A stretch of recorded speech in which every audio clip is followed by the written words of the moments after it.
Reciprocation and communication got me fainting. Falling back in my feelings for that pussy that drive you crazy. Jump back on the phone, just trying to bone. I know you hate me. You get me in my feelings. Your feelings I stir up daily. Introduce yourself. Well, I'm Janae Brianna. Sorry. Copy. No, I'm sorry. Listen, RN. Future MP. Future MP. Janae, sorry. Yes.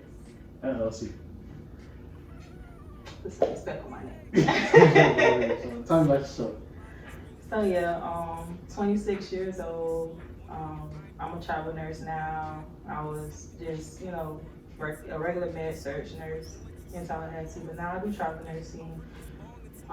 Business owner, but I kind of got my business on pause right now due to the pandemic and with me traveling. Yeah, that's just me in a nutshell. I'm in school. I'm sorry, but what's your business called? It's called Curvy Girls, right? Yes, Curvy Girls. And what does that entail? Curvy Girls, it consists of body sculpting. I do detox body wraps. I do butt enhancements. That's pretty much it. Cellulite removal. I think that's it. Yeah. Cellulite removal. Okay, cool. Yeah. So I mean, I didn't hear about this part of body maintenance until I met you. So what got you into how did Curvy Girls come about? I'll say that. Well, just going to work and coming home was not satisfying to me. Nursing has always been my dream. It's something I always wanted to do, but I just felt like something was missing. So since Dominique had Lacy Lash, she always wanted body sculpting in there. So I was like, okay, maybe I should try it. So I'm guessing Lacy Lash is Lacy Lash is a spa in Tallahassee that we do makeup, lashes. We got a lot of, Dominique has a lot of stuff, but we'll discuss that when she does her interview. But one day I would love to have Dominique on here. Yeah, she's a goat. And Dominique White. So, Lacy Lash, if y'all interested, I'll put her app down below. But so that's pretty much the reason why you wanted to get into business, a business going. Yeah, and then I chose Curvy Girls just because it doesn't necessarily mean you have curves. It can be like your smile. You smile, that's a curve. Your eyes will be a curve. Because I was thinking about doing teeth whitening and stuff too. Mm-hmm. So just you don't have to be literally a curvy girl. It's just it's just based off of confidence and whatever makes you feel good and just maintenance. And we all have curves. It don't have to be your butt. It could be your smile. So that's why I chose the name Curvy Girls. And that's a corporate LLC. I think. LLC. Yeah, get your LLC. Be official on it. So this is something I want to talk about. Why do you feel the need to have to create a business for yourself? I mean, you're already RN. You're already making good money for yourself and stuff like that. Why have your own business? Well, I want several streams of income. That's something I've always wanted to have. Pretty much. And I never really knew where I wanted to go with Curvy Girls. I never knew how big I wanted it to be. I just wanted to start something. And I remember one day I made $600-$700 in one day, and I was like, whoa, this could be at that point it just made me feel like, okay, this could be something big. I don't make all this money in one day. I made more than at my job. So I just wanted several streams of income, and I just wanted to be more fulfilled, and I feel like Curvy Girls fulfilled me. So by me not doing it right now, I do feel kind of sad, but I feel like I have to be patient and trust God's timing. It's just not, I gotta just chill right now. Well, let's talk about that too. I feel like you're a very spiritual person. How you feel God is through this journey of your career, and how has God guided you through the process of having your own business and being a nurse? What has God told you through this process? I know it's been a journey. Yeah, it's been a hell of a journey, but I was brought up in the church. I'm really my family's really big on church, like very religious too. Growing up, my family was very religious. I would say my grandmother was very religious. So I just kind of, whenever I go through something, I just kind of reverted back to how it was brought up. So I would say just nursing school itself it's a journey, man. Like you really gotta stay prayed up, like and just don't be discouraged because it's people that fail. I had to apply 3 times to get into nursing school. Like it was not an easy process to get into. I had to change my major, but I just always knew that I wanted to be a nurse. So I did whatever it took to become that, and I wanted to go to FAMU. Like I did think about other schools. Right.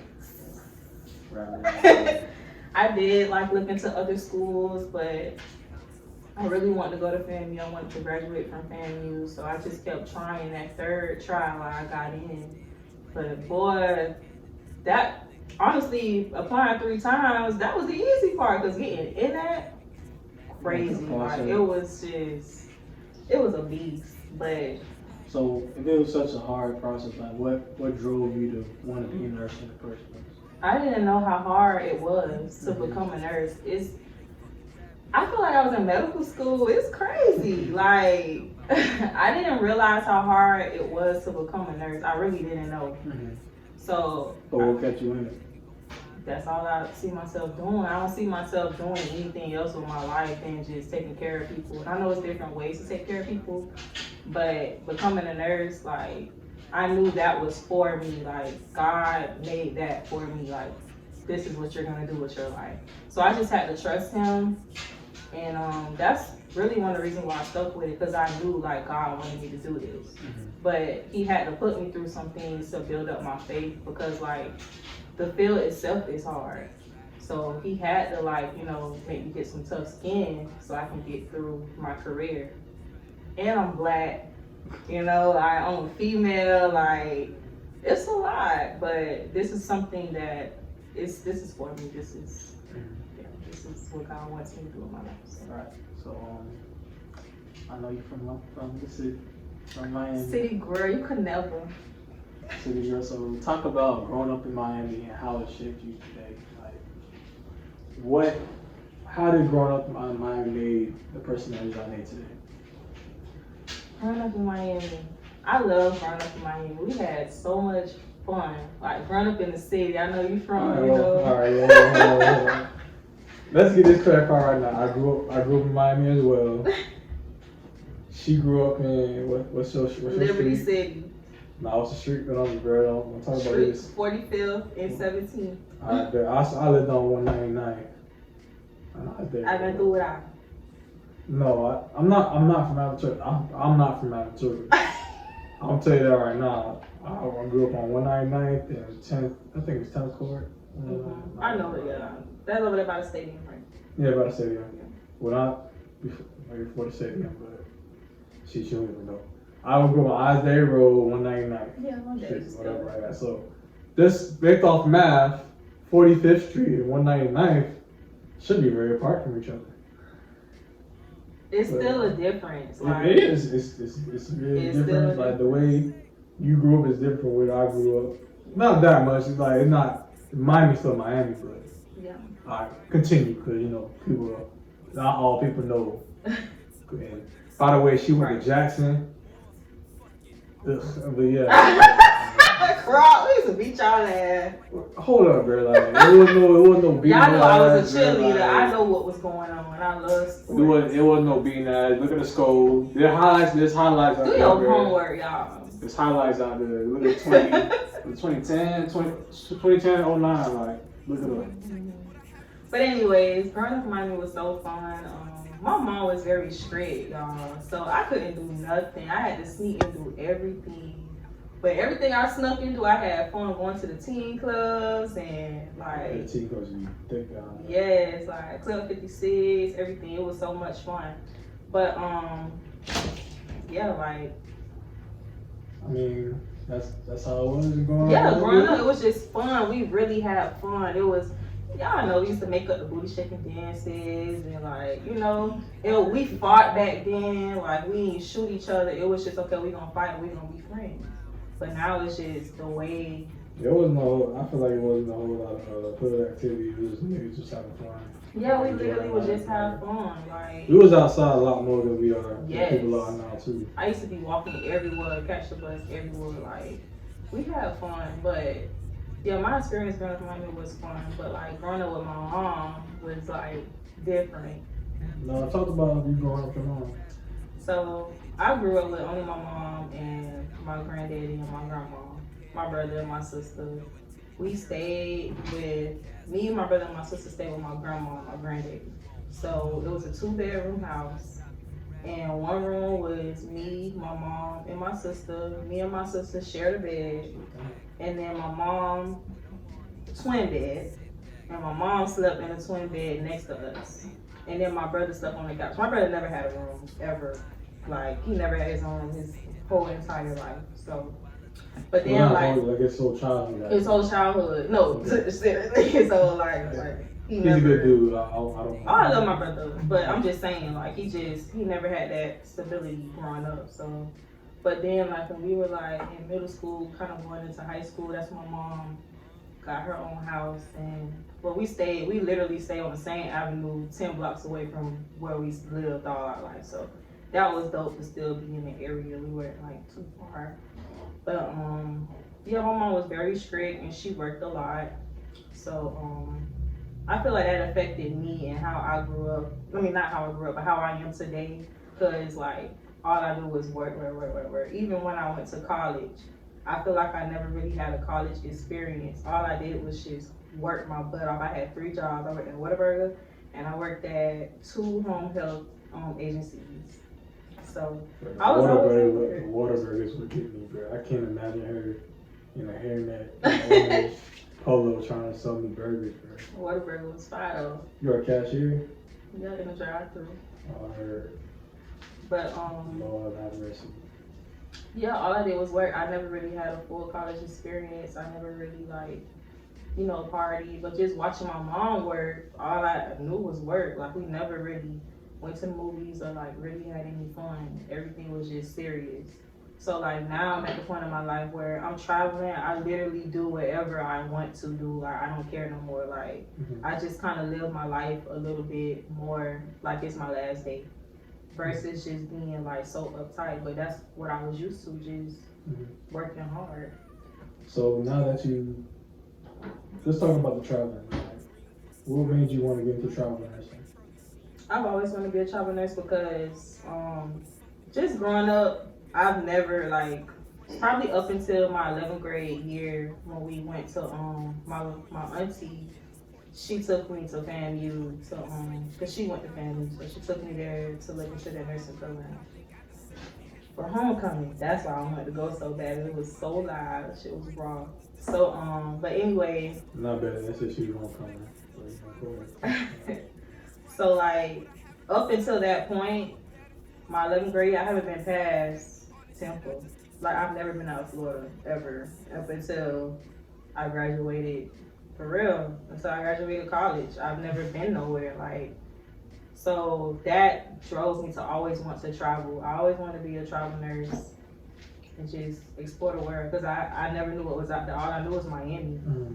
So that's why I wanted to get into traveling. So I do have a question. Now that you have like a good amount of, you have a couple of contracts under your belt. Like, what would you say to people who are interested in travel nursing? And like, what would you say, like, advice you would give them move further? You didn't know before you started travel nursing, or something like that. I would say, just get your experience first. I think now things are changing because of COVID. Like, you can only have like 1 year experience, but I had my 2 years experience because they don't teach you anything. They're not going to show you anything, and you're gonna have that 1 day orientation and you on your own. So you want to be comfortable in yourself and in your skill sets. So I would say just get more experience, but I know that money out there, so do what you gotta do. And I would say just do your research on recruiters. I looked up a lot of research on YouTube as far as like how should I go about the process. I won't like go deep into it, but I just picked like 3 different agencies and I spoke with them and kind of just went from there. But Yeah, it is a lot that goes into it. Mm. So like, I don't know exactly what you want me to tell them, I but the mean, initial process, just get some experience. Pick 3 agencies so you won't be overwhelmed with recruiters, and then just go from there. I think something that you struggle with from me seeing you travel is finding a place to live, adjusting to whatever city you're in, and like trying to get a sense of normalcy in life. You want to talk about that? Yeah, it's hard to like continue with your same schedule, and then I'm in school too, so I have to make sure I'm focused on school and like get acclimated with work with my new job and get acclimated to a new city. So all of that could be hard, but I don't know. When I first moved there, I just try to get settled. Like number one, just try to get settled as much as you can, and then from there, just try to create a schedule for yourself. Like I like to work out, I like to cook. But I don't like to cook, but I try to cook because I know it's good for you. I do like to cook, but it's hard to cook when you got all this stuff on in your life. So trying to add that in with going to the gym and then school, and I'm in school full time online. So just try to get comfortable as much as you can. Try to stay close to the hospital if you can, and network, talk to people, because I'm I'm not gonna say I'm starting to become what's the other one? Not an introvert, but Extrovert. an extrovert a little bit more. Like I socialize with people more. So just talk to the people or the travelers on the floor and ask them where they're staying and ask them like their whole process. And that'll help you like transition well, like getting to know other people. Well, actually, I feel like you have a unique. We have something in common. We don't have a lot in common, but we have this in common. How was it growing up being a middle child? Middle child, I feel like I was ignored. Like it was all about my brother. It's all about I'm saying their name Dante and Shayla because Shayla was the baby and Dante was the oldest, and my brother was bad. He was real bad. So like, and I looked up to my brother, so I kind of was about to be bad, but I was always a good child. But it was always about them too. Like my brother, he was low key the spoiled one, got everything like he wanted because he was the oldest and the only child for a while. And then my sister was a baby and she was cute, so like everybody was into her, and it was just me. I feel like I was kind of ignored. Like no one ain't really. I was always quiet, But now it's like I'm the oldest because my mom called me and be like, "Oh, your sister acting up, or your brother acting up. You need to tell them." I'm like, "What you the mama? You need to tell them." So like people really look up to me and my family. I feel like now I'm even getting my mom into traveling. My mama barely been anywhere either, so it's like I'm trying to get her to explore the world. I try to do trips once a year with her.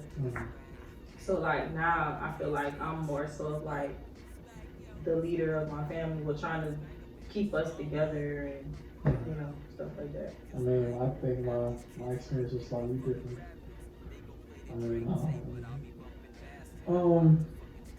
I didn't feel like my mom and dad, blessed them, did everything that I asked them to. There are times where I felt like they prioritized my little brother's game like football and basketball. We were all into sports very heavily. I feel like they prioritized my little brother's game more than I. But I never really had a problem with that because I don't think I really needed that support. I feel like he needed that support from them more than I did. So I mean, I saw it, but I never was like salty about it. It was like, oh, okay, I see y'all going. All right, it's fine. I feel like he just needed that support more than I did, and I like one. But it's like I never really felt like I feel like I was really taken care of. Stuff like that. I'm not saying that because I know my parents are gonna watch this. But I'm just saying I just feel like I wasn't put at a disadvantage or whatever because I was a middle child. But I don't know. I feel like I was a black sheep of the family, and I feel like I did that to myself. Cause I didn't want to be. I made it a point to be different from my brother and my little brother. I feel like my older brother and my little brother are more kindred spirits, and like say like it's something I used to do all the time. It's funny now, but they still laugh about it to this day. Like say we're all down, all five of us are downstairs. I have to. There's three of us. My big brother Philip, Junior, my little brother Austin, me, Julian, of course, my mom and my dad. So say we're all downstairs watching TV, or my dad's at his desk at the computer, or my mom's at the table, doing what she's doing. My brother's on the couch. I would see everybody sitting down, Green. downstairs, and my mom like, there's a lot of people in this room, man. Well, I can get some quiet time upstairs. So I would go upstairs and leave them downstairs. And it would look like I ain't want to mess with them. It was like, when you have that many people in the house, it's just like, you value your own privacy. Your privacy. Yeah. And after they always took it the wrong way. I feel like they always took it the wrong way because I never explained myself in that way. I was probably the first time I ever explained myself in that way. Where I just wanted to be like, there's a lot of times, I still to this day. But still, like, so even though it was a lot of people in the house, y'all were always together. Cause with us, I shared a room with my little brother. Okay, I guess. Cause like me and my little sister, my mom, we shared a room, but it was still different. It was still a different type of vibe to just sit on the couch. We watch hood movies growing up. We ain't girl watching all the cartoons and stuff. Bro, I'm telling you right now, she don't even watch Disney. She don't watch Disney. She don't know about Goofy movie, bro. Listen, I ain't know nothing about no Goofy. We watched Friday. We watched Chuka play that game. I'm sitting here singing Disney songs, bro. She looking at me crazy, bro. No, we watched hood movies. To each other. And she looking at me like, I'm like, what is this that? song? She don't know about This play like the soundtrack to the damn Disney Channel movie. I don't know no Disney movies. I do, but like. We grew up, our moment. Deception. Disgrace. Like, she don't even know what that is. No, I don't. Lion King too, by the way. Go ahead. I watched Lion King, but I don't know all the songs. Like, we were into hood movies. Like, that's just how we were brought up. But even though it was a lot of us in the house, like, it was still a different type of vibe to just be together watching movies. Like, my granddaddy sitting on the floor. Dante over there, I'm in the rocking chair, my mama in the, like we just chilling. So like, you don't think it was a difference, like actually being in one room together versus? When we watching a football game or watching a movie, but if we just sit here watching SportsCenter, which plays like 50 times a day, like why? Like this another thing. This is for phones, like for smartphones. So it's not like you could escape into a phone and like, all right, and now you're mentally alone because you're in your phone doing something. This is I'm sitting here watching literally TV sitting there, and like feeling everybody's energy and whatever like that, and like this commercial or whatever. I'm sitting here like you're with these people every day, so it's like you don't have a lot to talk about. Yeah. It's like this person like I'm not gonna start conversations, so it's like. I'd rather just be upstairs laying down in my own head. You're and like such you're such a loner. Be real, cause it was hard for us at first because y'all know this is my boyfriend, it's my man, right? So like it was hard for us because I like to be up under people and he'd be like, I just want to be alone, and I'd be like, yeah, I never broke out of that. Like I never broke out of having my me time and like having the time where I'm just with myself and like it's just who I am. It's not a oh I don't like you or anything like that. It's not that. It's just I just really do value. I just really value me. And it's not selfish. It's not selfish at all. And I'm glad you're that way because it taught me how to continue to be an individual and not be like so into the relationship like, okay, I know he like to have this a long time. Let me go, do my own thing. It just taught me to not be. I feel like back then I would be a little more consumed into the relationship, but being with you, like it just made me be more into myself. Mm-hmm. So I appreciate you being that way. But still, I want to be up under you. I want to kiss you. And I've grown to be like, all right, man, like come on over here type thing, like and stuff like that. So, but yeah, I am a loner. I am an introvert. Stuff like that. But You're getting better. I'm getting better. I'm growing. Like even me having this, even you guys seeing this conversation right now, it's different. But anyway, I like self-help books because back then I wasn't really confident. I didn't really have like I feel like I've always had self-esteem. Like I wasn't like feeling nobody just take advantage of me or drive me and stuff like that. But I just always I don't know. I just always want to be better.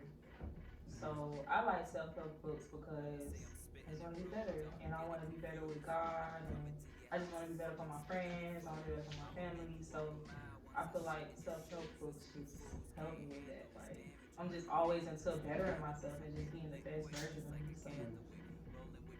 So I know you read my book, Rise. I did the whole book. The whole book. Yeah. So tell me about your. So tell me about your thoughts about Rise and how you feel about the book. Just as a whole, or as a whole. Okay. And you have any questions you can ask me about it? Go from there. Okay. I like Rise because I just like how these kids just come from nothing. It just remind me, comparing myself to the book, it remind me of myself. I mean, it's not as drastic. When y'all read the book, because y'all need to get this book. It's dope. But I'll tell you a little bit about it. Or do you want to tell me just a little? I'll tell about it. It's your book. Yeah, but I'll tell you about it. Just want to get your thoughts on it. And actually, I do want to get your opinion on, as a reader, of certain characters, like female characters. Because I wanted to project strong female characters in my book. So I do want to get your opinion on Nidaria. How do you feel about her? I like Nidaria. She's very strong. It just reminds me of the typical black woman. Like, we don't like to show no emotions. Like, we just want to get the job done, She's very stronghold, very, what's the word? I can't think of the word right now, but very independent, low key. Like, she's very independent. She loves her brother, but I don't say if she did, they need each other, but she could tell she run a relationship. Like, she's like the head, the leader, and like that's how black women are. Like, we want to be the head, we want to be on top, we want to be the leader. But you never. Okay, while writing the book, did you feel like her brother should have been the one on top, or like leading everything? Or no, I felt like because she was older, and I feel like her whole thing was part of her whole character was, all right, I'm the oldest. She always felt like she was the smartest, and she was a leader. That it was her job to protect him. And I feel like that was a big part of her character. And in a time where that wasn't the case, where she was being protected by him and she was getting led by him, it kind of made her feel small. And for her, overcoming that and still feeling big in herself, still feeling like a boss, and that's like whatever like that. It was part of her part. And I want to make sure that she didn't shy away from, like she didn't shrink in those moments. I mean, I feel like she's a very complicated character where she struggles with self-identity, which I feel like a lot of us do as black individuals. We struggle with self-identity because of, numerous factors and stuff like that. But like, just like with me growing up, like looking at myself in relationships, like another issue that we had, it just letting you lead and trusting you. Mm-hmm. So I kind of feel like she kind of went through that a little bit in the book as well, like just trusting Ty to lead and do his part. Yeah, because I feel like Ty had the tools to lead and have it be successful, but leadership it really isn't about smarts and stuff like that. It's more of it's either you got it or you don't. When it comes to leadership, it's like So you don't think that's something like it's a man either can grow into, like could like grow to be a leader, or is it? Because I feel like men go through that. Like, I feel like men yeah, I feel like they don't, sometimes. and not everybody is grown. Not everybody is born a leader. Mhm. So it's like to be head of your household, is that something that a man has to grow into? Oh yeah, most definitely. But it's nothing. It's a want to grow into going to being a leader and like taking the measures to do that. Like I feel like that's where a lot of things go astray is where they don't fully commit to being wanting to be a leader in a household and stuff like that. And that's where a lot of black, especially in this generation, a lot of black women are forced, not forced, but are stepping up on their own free will because someone has to step up. Like you can't really wait for that all the time. It's different times. So, um, So like, when do you not wait for it? Like okay. when it's detriment, when it's detriment to your household, like But bills not getting paid. so do you think a woman should like, if a person could potentially lead, is that that a woman should look into, or should we look for someone that's like prepared for this, like, or does it depend on the circumstances? I feel like it depends on the circumstances. It depends on where you are in life as well. Um, I don't have all the answers because I'm not. I don't have a I'm real just life saying your figure yet. perspective.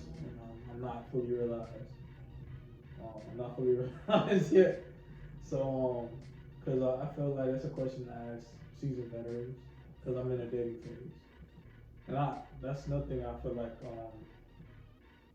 don't get, well, never mind. I was gonna say don't get a relationship advice from people that's still boyfriend and girlfriend, but marriage isn't that you agree, but yeah, but the marriage is for everybody. So there's people that have been together for years and have a very healthy relationship, but they're not technically married. You don't really need married to be in a healthy relationship and stuff like that. But I mean, I don't feel like I'm at a place where um, You shouldn't seek help from your friends no more. Like, oh, I don't. Low key, like I'll tell you what's going on, but honestly, I don't. I mean, I'll listen to you, but I really won't. I'll give advice and stuff like that, but cause I shouldn't be an end all be all. It's like you can't really, the person not gonna really feel you. Like with my friend, man, I'm mad. I don't care. Mm-hmm. So you don't need that type of judgment. You need someone that's like rational and really don't know y'all and been through it all. Yeah. So. But yeah, I mean I've been in a lot of relationships and I've learned a lot. Not saying I haven't, but we both learned a lot, and it just led up to us. Yeah, led up to us. I see that. Yeah. Everything happened for a reason, definitely. Indubitably. I feel like T.I. right now talking about that. But yes, we're talking about right. I don't know how we got in relationships. We're talking about this. Because leadership and roles. Oh yeah, and that comes that does go hand in hand in relationships. I never really realized that until I had this conversation with you. About what? Like just that perspective on like leadership and like stuff like that. So that's a really good book. Like I need to get it. Yeah, and it's a lot of good messages. And that is actually a really good question of if a man can grow into leadership. Yeah. That's actually a really good question. Because it's always been, I guess, assumed that men are supposed to be the leaders and stuff like that, and that they're supposed to lead their women or lead their household in a certain direction. But as time goes by, gender roles are I guess abolished. Mm-hmm. Things are different, stuff like that. But I just feel like it's a communication thing. That's something like that. Definitely. Miss Sorry Kaku. Yeah. So where can these people find you? My Instagram? Your Instagram? Oh, Instagram. My personal Instagram is God Got Me 32. My business Instagram is perfectgirls45_. Right? I think so. Yeah. You like, if you want me on Facebook, it's my name, Johnny Sorry. Well, thank you for your time. It was a very Anytime, baby. interesting conversation. That's what I handshake. I don't remember it, bro. No cap. You don't remember our handshake? Yeah, money right, don't get me wrong. We out of get.